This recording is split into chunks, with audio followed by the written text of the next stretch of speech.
Hi, I'm Jim, And I'm Kevin, and we are. the Signal Brothers. Hey, folks, welcome back to another live episode of the Signal Brothers. We do this live. This is not scripted, this is not edited, this is on the fly. So you never know what's going to come out of Kevin or Jim's mouth when we're doing this podcast. So thanks for joining. We're glad to have you here. Hey, just a little bit about how we operate this podcast for you.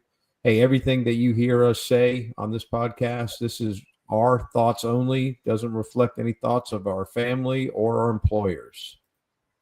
We'd love to take questions during the podcast. So if you have a question or have a comment, put it in the chat. Once we recognize it, we will finish the thought we have and we will go ahead and answer your question or your comment as long as it relates to the topic we're covering. Is there something you're passionate about? Let us know. We'd love to get you on the podcast as a guest. Hey, you don't have to agree with us. Could be something totally against the topics we've covered. We'd be happy to cover it again and get your perspective and have a great conversation.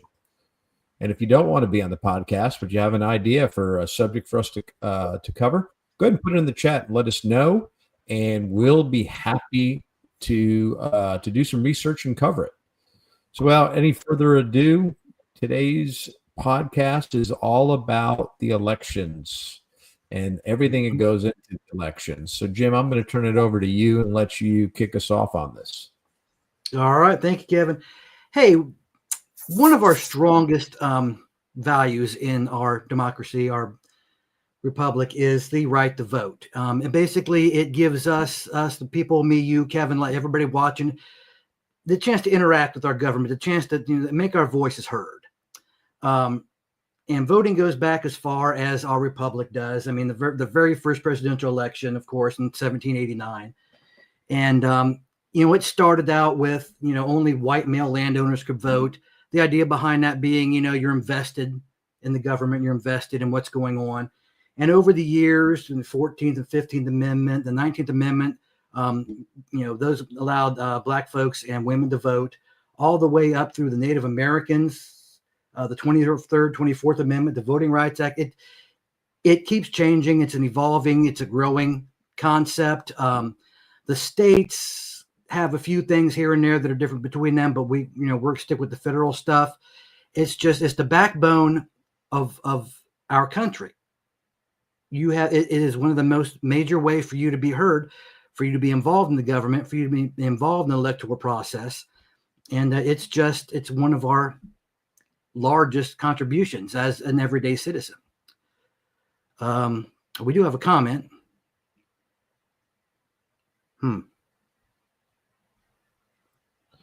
Well, Michelle, I believe it is. Michelle, I don't believe that we're in a mess. I think democracy is an ever-evolving thing. If you go back and look when our democracy was first formed, the politicians were arguing constantly. So, there's problems. I think there'll always be problems, but we do appreciate your comment. Yeah, it's just like I was talking about voting. It's a growing, evolving thing. And as times change, as our ideals change, as our values change, shifting from one side to another or from one thing to another, they're going to grow. And there are times that there are some upheaval, and kept in check. It's a good thing. I mean, you got to, every now and then you got to be, knocked out of your complacency, lulled out of your, easy ride. But as far as your voting rights, I mean, there's been a lot going on lately the last few election cycles. Actually, if you want to take it all the way back to Bush and Gore, a lot has really been focused on the integrity of the voting process, the election process. If you remember during Bush and Gore, Gore won Florida originally, which would have given him the election. So Bush wanted a recount, and his brother happened to be the governor of Florida. And by whatever cause or miracle, all of a sudden he run Florida, won the election. That's the first time I can ever really remember a large scale, okay, what just happened with our voting process? And we've had a few other things since then. We could talk about the last couple Hey, of Jim, I'm elections. not sure if you've locked up. I probably did. Real quick for everybody that's watching, we lost internet in my home, and I'm going through my phone on a hotspot. So if I lock up or freeze up or disappear, please forgive that. We'll do the best we can. But yeah, there's just so much going on with the elections, and so many people wanting to change it. And everybody's got their idea of what's going to make it better. Everybody's got their idea of what's going to make it worse. We want to make sure everybody has the right, to voice their opinion, to cast their vote. It didn't matter who you are, where you come from, what your skin color is, what your gender. We want to give you the right to vote, and everybody has their own idea as to how best to accomplish that. And that's where we're getting into a lot of the problems. Well, Jim, here's the thing, though. I agree with everything you said, but there are definitely concerns about how we're doing some of the stuff for our elections. Yeah. Now, one of my biggest issues is I agree, I'm a firm believer that the state should have control of how they operate, and they should be autonomous, right? There's certain things that the federal government is supposed to provide. But I definitely think there should be some federal guidelines, more stringent guidelines and regulations on how states operate their elections. There's just some things going on with the elections, Jim, that concern me, right? They concern me. Do I think that they are problems that are changing the outcome of the elections? No, I don't.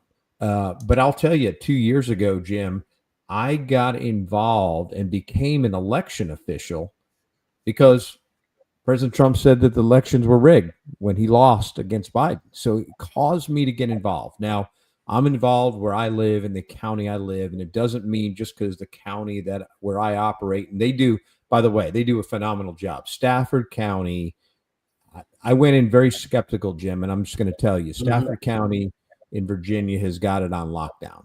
I'm happy to be an election official, and I go back and I participate as an election official in my precinct every election because it's done so well. The question is because there's not, I don't think there's enough stringent oversight at the federal level at some of the things that are going on. And one of those things is the registration process. Do I believe that it's widespread, the problem of people registering that are not authorized to vote? I don't believe it's a large problem. But I do believe it's a problem, and we should have some clear guidelines to prevent that from happening.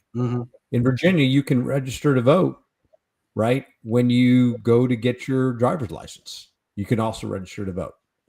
So, obviously, if you're getting a real ID, right, you have to prove you're a U.S. citizen. There's some requirements there. But if you're not getting a real ID, you could still register to vote. You got to provide a social security number. Anybody can provide a number, right? A number doesn't mean it's your social security number. So those are some concerns I have, right, from the federal perspective on how people register and get in the system to vote. We know recently Ian Roberts, who was the Iowa school superintendent, he was registered to vote in Maryland.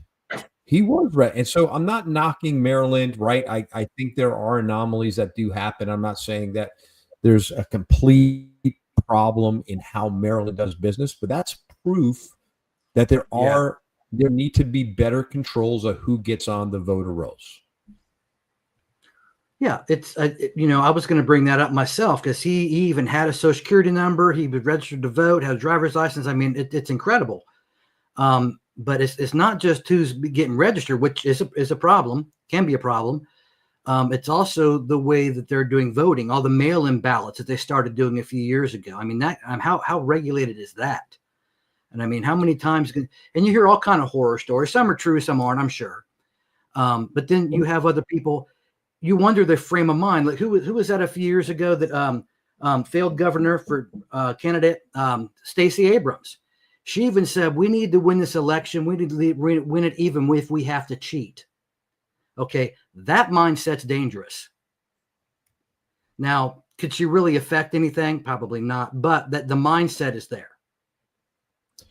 And it's just, I mean, and if you remember several years ago, there was the whole thing about who owned stock in the voting machines that they were using. Remember back during all that, was it, I think Yep. with the Clinton, Trump, and before that, that was a big concern, which I agree. If you're running for president or any office for that matter, and you own a controlling stock in the machines that are doing the voting, in my mind, that's a conflict of interest. Yeah. And what you bring up about the mail-in voting, another area where I think there has to be federal oversight on how that process works. Yes, I'm not especially mail-in vote. I'm not. Wait. I'm not opposed, Jim, to mail-in ballots, but there's got to be methodical process. And let me tell you, we do mail-in voting in Virginia. Stafford County has a great process for doing that. Right. And I believe it works, but it doesn't mean that it works in every county. Right. There are state laws that they have to follow. And as you said in the beginning, each state has its own laws. There are federal rules in place about the election process. But I will say very clearly that I think there need, and I'm a guy that believes that the federal government needs to get out of your business. But this is one area where I think the federal government for federal elections, I'm not talking about state controlled elections, but for federal elections, they need to be more involved, and more oversight has to go into the process. 100%. Yeah. And they have the argument there to do that because the mail system is a federally regulated entity. So they've already got the background there to Hey, Jim, do a federal oversight. Yeah. But yeah, well, there's just so the other thing is that we get wrapped up in is this whole thing about having to provide ID when you come to vote. I don't understand what I don't the problem think that's an issue, right? I don't have a problem with it. And here's the thing: everybody says, well, there's people that might not have ID and they're going to be prevented from voting. I agree with that. So put a process in place, put a campaign in place that says, just like we did with the Real ID, right? And that got pushed back and got pushed back and got pushed back. But eventually, Real ID, if you want to fly on an airplane, right, you got to have a real ID, right? So put a date in the future, provide funding to the states and the counties, right, to make sure that people that need to get an ID, right, to vote have one. I believe that's fundamental. If you need an ID to buy tobacco, if you need an ID to buy alcohol, if you need an ID to buy firearms, if you need an ID to fly, there's all these other things you need ID for. Yeah, and it's like we talked about this on a podcast a while ago on ID Me, remember? And I've been ID'd to buy spray paint. You get ID'd to buy cold medicine. I mean, we live in an entire society where you're ID'd for just about everything you want to do. And the argument has been brought up that these supposed minorities that can't get these IDs, I say supposed because I don't really consider many people a minority anymore, is that to me, that would be an insult to me. I'm not capable of getting an ID. I don't know how to fill out a form. I don't know how to log into a computer. I see that as insulting to some of these people. And you think about the people they're talking about, it's kind of like, well, if they want to go buy a bottle of wine after they collect enough money, I mean, we're talking the lowest people the homeless people. They want to collect enough money at the end of the day to go buy a bottle of wine, which I don't fault them for. If I was living on the street, I want a bottle of wine every now and then. They got to show an ID to get it, right? I mean, if you want to use that as an argument, it's just ridiculous. In my mind, the only reason why you would want to impede something like that is if you plan to use it as a backdoor to do something you shouldn't be doing. Yeah. Again, these are places that the federal government should be putting oversight into the program that puts stringent controls for these areas, in my opinion, Jim. Absolutely should be there. Yeah. If they can supply all these other services, both state and federal services for people that are underprivileged or are struggling, they can add that in. You know, they can. You go to a soup kitchen, put somebody up there to say, hey, do you need an ID for anything? And I mean, it wouldn't be that hard to institute. It wouldn't be. And if you provide the funding at the lowest level, right, at the county, right, the city and county level to help enable that, right? Most of the places where it's a problem is rural counties, right, where people may or may not have an ID. I think putting that in place and then saying, hey, in 2029, by the election in November 2029, you must have an ID to vote. You're not excluding anybody. You're giving a process. You're telling people it's coming. And then when you put the funding in place at the county level, the counties can work to make sure that those folks that want to vote have an ID and are able to participate. Mm-hmm. I think it's very simple. I think the pushback on all of these items happen because while there are federal regulations on voting in place for federal elections, I don't think that there's enough oversight on it. And there should be better oversight on how that's done. Yeah. I mean, like we both referred to, I think the two main areas that are the problem areas for this, if you will, are, like you said, the rural areas and cities with overwhelming homelessness. You know, people living on the streets. Those are your two areas really where your people are going to have more of a problem with having an ID or getting an ID or getting access to somewhere that they could get it. And if you're going to provide any type of assistance, federal or state level, you can just have that person sit down with the computer while they're eating their dinner or doing whatever, and show them you can go here and apply for this. You know, we can even pay for it for you. You know, help them pay for it. It doesn't matter to me. I mean, that's what those funds are there for. And then once they have the ID, they shouldn't have a problem. And I mean, even people that don't drive, like say a person in the rural may not drive, or homeless person may not drive.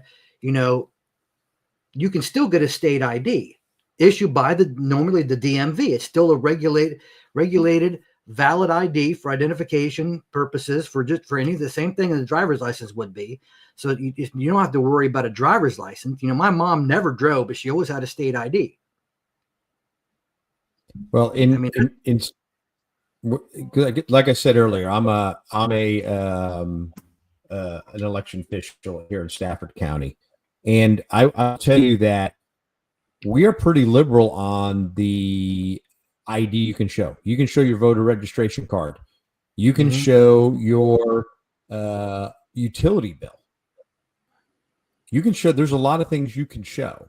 And the process is well laid out, at least what we go through. Well, you know, Jim, we got the poll books. And when you come in to register, you have to vote at least in Stafford County. I can't speak for everywhere in the United States, but in Stafford County, you could only vote in the polling precinct that you're assigned to.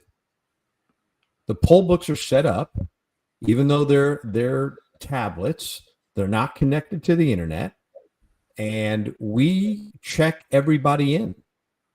And once you're checked in to register to vote, I mean, you're checked in. I mean, and we'll know that. So if you came back with, if you came in one day with, came in the morning with your ID, and then you came in and somebody else came in with your utility bill, we would know, right? I mean, it's really well laid out the way they do the process. And in Virginia, in the county I work, we have same day registration and provisional voting. We have both. And you can do same day registration and you can do provisional voting. Provisional voting is, hey, I just moved here in the past 2 weeks. I am registered to vote. I still want to vote. Or, hey, they come and we check them in and we realize that they got a mail-in ballot, but they didn't have it on them. We put them on a provisional ballot. What happens is they get to vote. It goes into a special envelope, and then the registrar's office goes through all those special envelopes after the election to determine whether those votes count or don't count. right? So there's controls put in place so they don't automatically just vote in the general population of the people that are already registered. So I believe the process works. Well, what about early voting? Because how it works here in Wilson County, where I live in Tennessee, is if you go early vote, because I have my assigned polling stations right down the road from me, it's a church. And but if I go early voting, I go to the actual, Wilson County Election Commission building, and we vote there. We've had to do that a few times. We have had trips coming up or whatever going on actual voting day. So we've done this a few times. But there, it seems to be a bit more chaotic. They still check us in. They still check our IDs. They still check our voting registration card, whatever we bring with us. But it seems to be a bit more. You could have anybody come from all over Wilson County, which is a huge county. So it's not small, as opposed to being at your assigned polling place. They know every year your same group of people pretty much are going to be at that polling station.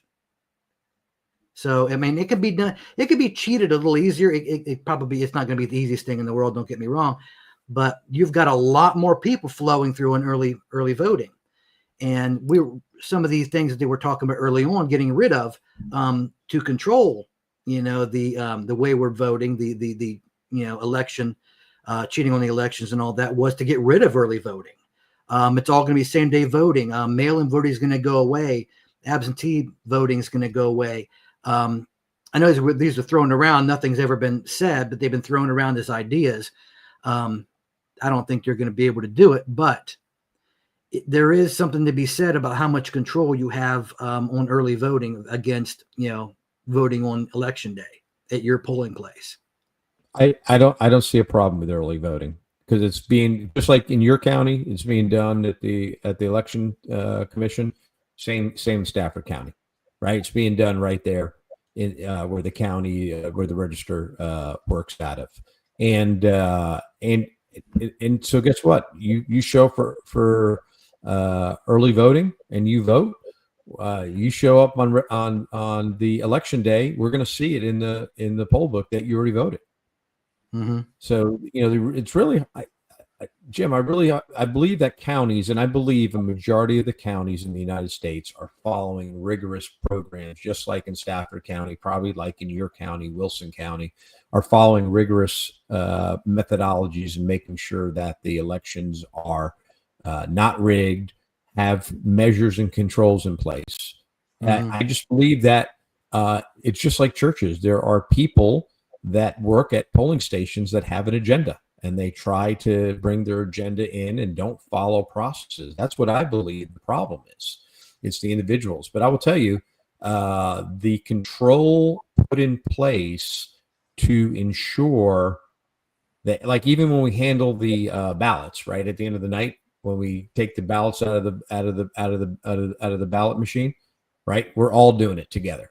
Like, nobody's touching those ballots. Nobody's doing anything. I mean, the box gets secured with tamper-resistant tape. I'm just telling you, there's just so many controls that we put in place, and I believe the majority of the counties are following that. I really got to go back to, how do you get on the rolls? That's a concern for me, right? How are mail-in ballots validated and counted? That's a concern for me. That is the biggest problem by far. Showing up and having some form of ID when you vote, that's a concern. You could show up in Stafford County and not have ID and still want to vote. You'll just be on a provisional ballot, right? You won't go into the general population.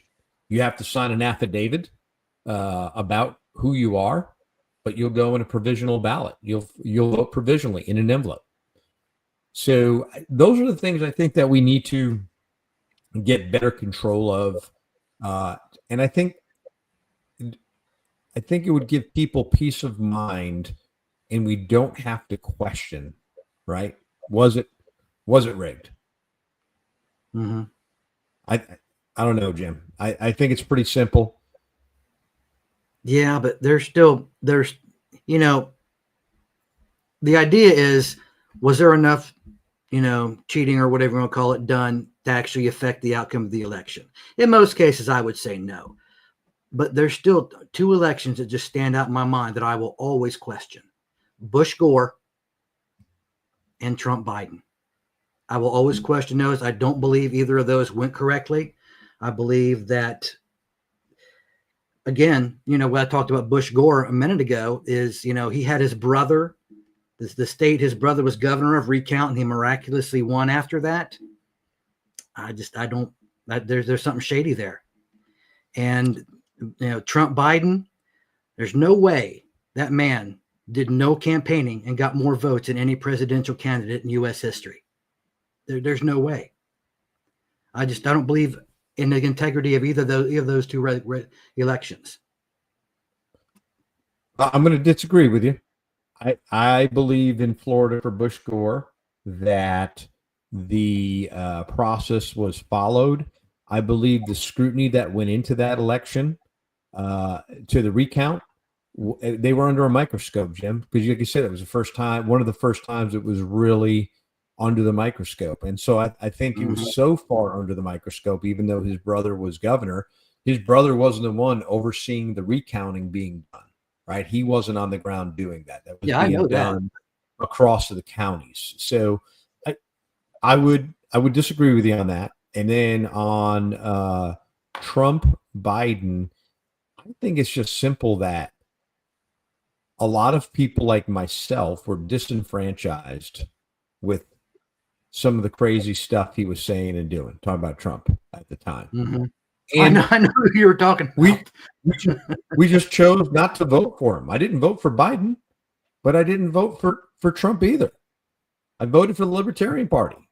And I think if you would go back and analyze how many people voted for a third candidate in that election, I think the simple reason that Trump did not win re-election comes down to that. I don't think it's anything more than that. Well, if he hadn't, excuse me, if his numbers wasn't so high, here's how I equate that. Okay, we're going to give you an example. Kevin, you're a B student. Okay, you're going to ask me to write you a term paper. Okay, I'm going to write you a term paper that gives you an A+. Why would I do that? It's not going to look real. I'm going to write you a term paper that's going to give you a B. Then it's feasible. It's feasible, but you end up getting more votes than anyone in U.S. history, and you did no campaigning. You can't put forth a coherent sentence. No. Not to mention with all the stuff, all the stories that come out, and even the videos and everything during that election cycle, I believe that is textbook election interference. The whole thing. That is one that should be studied. I got to disagree with you. I don't think so. I don't think so. I think that he won it. I think people were disenfranchised with Trump, and that's why he got so many votes. I think that's why Biden got so many votes. So anyhow, we're going to agree to disagree. What a concept, huh? Yeah, how about that? You there, Jim, or did you lock up again on us? I think I'm there. Am I there? All righty. Well, folks, at this time, what we do is we move on to the current events that have gone on in the past 2 weeks since we had our last live podcast. So I'm going to move on. First one is peace deal in Israel. Jim, what do you think? That's just amazing. I mean, any peace over in that region of the world is just worthy of being mentioned. I mean, and for him to achieve it, I mean, he was even in running for the Peace Prize, Nobel Peace Prize. Not to diss the woman that got it, but still, I mean, even Hillary Clinton said he deserves, no commendation for having done that. And, that right there is huge because how big of rivals they were. But that's just amazing. That's amazing. Well, I will say this. I know that the peace plan is fragile and it's still holding, and there's accusations of violations. I got that. But I think overall, it's holding. The return of the deceased hostages is going to take time. There's been so much destruction in Gaza that it's not going to be expedient, right? It's not going to be expedient. So to recover those remaining bodies, I think you're going to get time. And I think long as Hamas does return those bodies and is making a concerted effort to return those remains, I think, not that I'm a Hamas fan at all, but I think you got to give them time to get that done. Yeah, I mean it's new, baby steps. It's a whole new frontier for all of them. I mean, as long as we're stepping forward, I mean, you really can't. It's just awesome, you know. Yep. All righty. The government shutdown, Jim. Yeah, that was. There's a lot of different things going on around that, and basically they couldn't agree on a budget plan. Shut the government down. Now the whole big thing about, from my perspective is, if you're shut down, you shouldn't be getting paid. That's my problem with it. I understand why it's shut down. Of course, the argument is, the Democrats wanted this in the bill, the Republicans wanted that in the bill, to extend the debt ceiling or to extend the budget for the next year. But I mean, who knows what was said behind closed doors? But they shut down. They're not paying the troops, but they're paying Congress. I have unfortunately, by law, Congress has to get paid, and that's the law, and they need to change that. Problem with it. Yeah. So for me, it's just quite simple. This is a quite simple thing. I normally don't take sides on this, on these shutdowns, because nobody wins in a shutdown. Nobody wins. There's no winners or losers in a shutdown. But I'm going to very clearly say this shutdown is the fault of the Democrats. I understand what they are trying to do. I get it. I understand. But they're falling on their sword on this for what? Why not keep the government open and continue to negotiate? Continue to negotiate on this and keep the government open. I just cannot understand, Jim, the logic and reason behind it. I posted something on Facebook, on my own personal Facebook page on this, and a couple people told me I'm way off base and I'm missing the point on this. And I said, no, I'm not missing the point. I get it.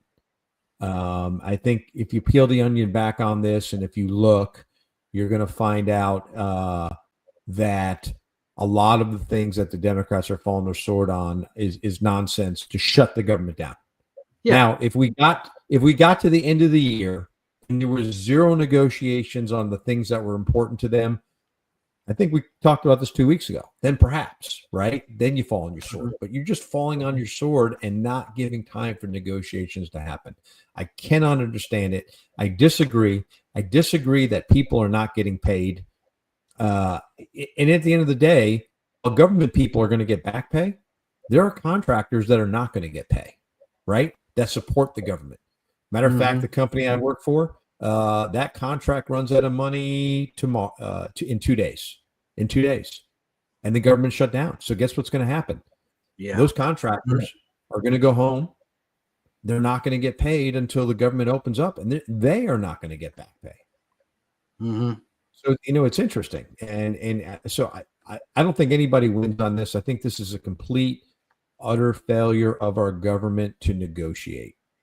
Yeah, and I mean, it goes back to the simple fact that these people are so far removed from the common everyday U.S. citizen that they have no idea the impact that something like that's going to have. Yeah, you give somebody that's working paycheck to paycheck. What is it that they say? Everybody is like one paycheck away from losing everything. Yeah, they don't understand. They don't have that concept, because then we can talk about where they get their money all day long. That's a whole other conversation. But they're living so high on the hog, if you will, that they have no concept what it's like to struggle for money, to struggle for food on your table, and that short-sightedness is part of what's causing the problem. That and some of the garbage that they want to write into the budget that don't even need to be there. Because even when they try to pass any other bill, they're trying to get this kind of money. I saw something the other day. Someone was reading off what they wanted. I couldn't find it today. They were reading off all kind of stuff that they wanted to put in the budget, and they do the same thing to the bills. I'm not talking just one side or the other. They both do this. Money to go to this country for that, money to go here for that. Money has nothing to do with the citizens of the United States or running the United States government, and they're trying to force that money in there. Like, why do we need our budget to go? $8 billion of our budget to go to, wherever. We don't need that to keep the government open, to keep the American citizen at work. That's not needed, and they won't give on it. Well, I will say this: while the law requires them to be paid, they shouldn't be able to go home. They should be in chambers meeting every single day until they negotiate a solution. Yeah. Bottom line, Okay. right? I'm going to go home, or I'm sending people home, or I'm not going to have them return until. No, your butt's in Washington, and you stay in Washington, and you're in chambers every day negotiating, right? That's what should be happening. Okay, I'm with you there. At the end of the day, this is ridiculous. Mm-hmm. And I blame both sides for that.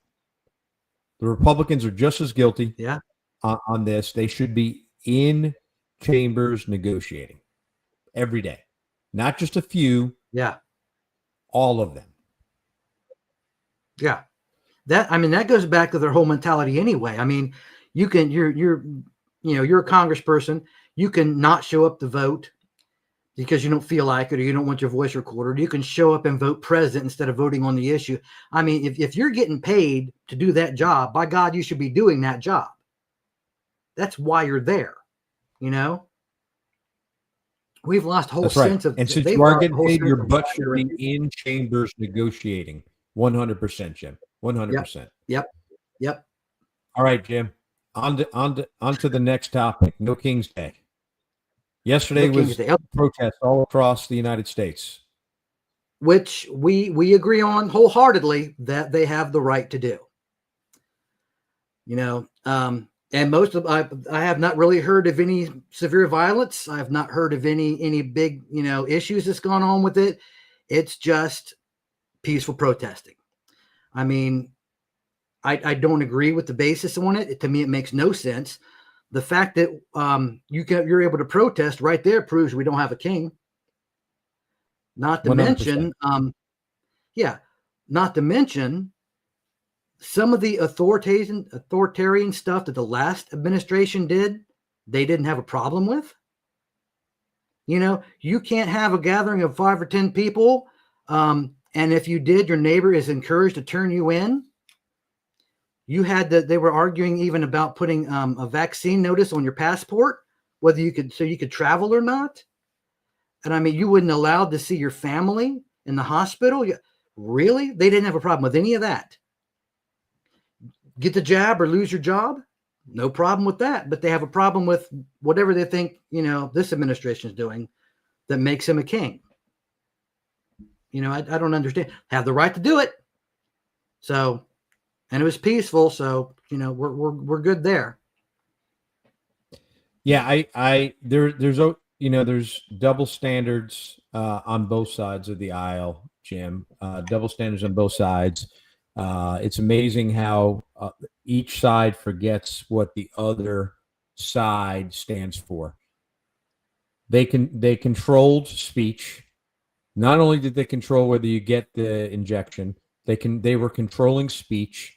They were compelling the social media to remove conservative perspectives from social media, right? So you talk about control. It's done on both sides. So for them to say, first of all, what I'm happy is that they were able to protest and the protests were peaceful.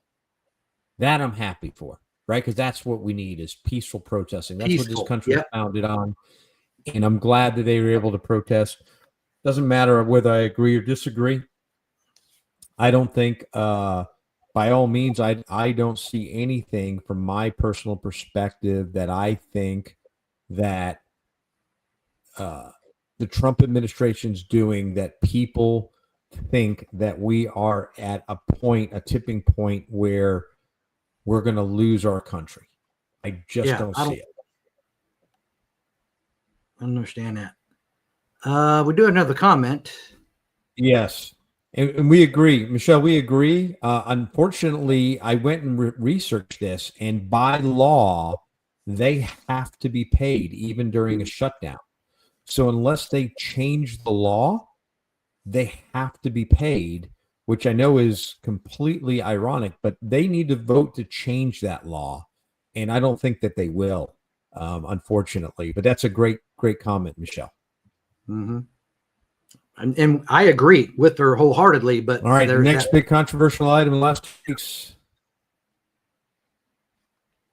Yeah, Bolton and James indicted. Right, so they were both indicted, and they're saying it's Mm-hmm. retribution, and they're being persecuted and politically targeted. I don't know. As I said about Comey, let it run its process. Let them go in front of a jury, and if it truly is unfounded, then it's unfounded. Yeah. Right, but let it run its process. Obviously, there was enough in the grand jury to indict. I definitely believe the Comey issue is going to go away simply because I forget the special counsel gentleman's name. He kind of blew holes in the whole Comey indictment. But I believe the Bolton and James indictments are serious indictments that are going to be. I'm not confident that they're going to be able to walk away from those. Now, Bolton, former Trump camp member, that may be a little retribution there, but did he do it? Apparently there was enough evidence for him to get an indictment, but like you're saying, let due process run. If he did it, he did it. He'll pay for it. If he didn't, then that'll come out too. So I think you and I are in agreements on this one, the Santos pardon. I was shocked. I couldn't believe it. I couldn't believe it either, Jim. This goes against everything we stand for. And he wasn't pardoned, right? I put pardoned, but he was actually, his sentence was commuted. So that's a mistake on my part. Mm-hmm. He wasn't pardoned. His sentence was commuted, which means his crime stands, and those charges will still be on his record. But his sentence was commuted because supposedly he was being confined, solitary confinement. It wasn't being treated right. Should have got there in the first place. Yeah. I heard that, and I'm did I hear that right? And I went and looked at it. I couldn't believe it. The whole point of all this is that accountability, hold people accountable for what they've done that they've always gotten away with before. And then he goes and commutes the sentence of one of them. It goes against everything we just talked about with Comey and Bolton and James. 100%. It didn't make any sense to me. It doesn't make any sense to me. There is processes to agree the treatments you have in the prison system, but that dude needed to sit in jail. He was a fraud, and he needed to do the time. My opinion. Yeah, if the solitary wasn't right, then move him somewhere else. Make him finish out the sentence. I don't understand. Jim, you locked up. Yep. You're locking up again, sir. Sorry about that. Yeah, no worries. And the last one, Arc to Trump. Yeah. There is narcissism at its best. If there is proof that Donald Trump is a narcissist, it's Arc to Trump. So I never doubted there is a movement to build supposedly an arc on the DC side of the Memorial Bridge. And here's the problem I got with that. For those of you who haven't been to DC, the Memorial Bridge is the bridge that goes from Arlington National Cemetery across the Potomac and into DC, and right at the other side is the Lincoln Memorial. And it's the backside of the Lincoln Memorial. But the problem is you build this arc to Trump, you're going to block the view of the Lincoln Memorial. You want to build an arc to Trump, go build it somewhere else. Don't build it on and block the Lincoln Memorial, please. he just sometimes he just comes off with the oddest thing, and you're right, it's narcissism. I mean, I know who the man is. I don't deny for a minute he's arrogant, he's narcissistic. I don't deny either of those for a moment. That some of the things he just does like this are just odd. But we do have a comment from Colin. Mike Johnson refusing to swear in. I guess that's a person. Yeah. Yeah. She was elected in a special election. That's a great comment. Yeah. I think Colin, that goes in line with everything we're talking about. We agree with you 100%. She should have been sworn in. We shouldn't be stopping the business of Congress from going on. I disagree. Mike Johnson should have swore her in, right? If you're gonna say that you're taking the moral high ground, then take the moral high ground and swear her in. I believe it was Arizona. I think she was elected in a special election in Arizona. Good comment, Colin. Agree 100% that she should be sworn in. That's that whole agree to disagree thing. I mean, you do your job. That's your job to swear in somebody that's duly elected. Absolutely. I had to look that one up though, Colin, real quick. No, I did see that in the news, and I was taken aback by that. She should be sworn in, 100%. Yeah, absolutely. Yeah, we agree, Colin. Yeah. All right, Jim. I think we've run the gamut. We've done it. Yeah. Yeah. And my hotspot held up. How about that? Only a couple of glitches. It did. You had a couple of glitches along the way, but what can you do?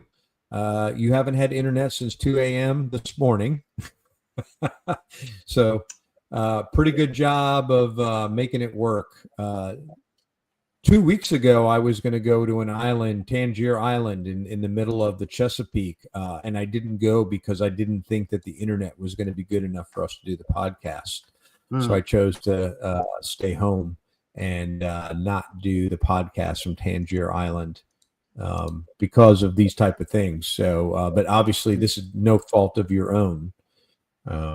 Anyhow, yeah, it worked out though, so we're good. Yeah, it worked out.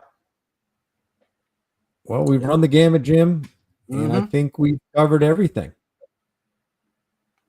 So I'm Kevin. I'm Jim. Go ahead. What were you going to say? I was going to ask if we have a topic for the November 2nd, next podcast. We don't currently have one, but we'd love an idea from somebody listening in. I know there's only two people still listening in, but you know what I'd love to do is see what I'm going to do, Jim, is I'm going to post a poll or post something on our Facebook page.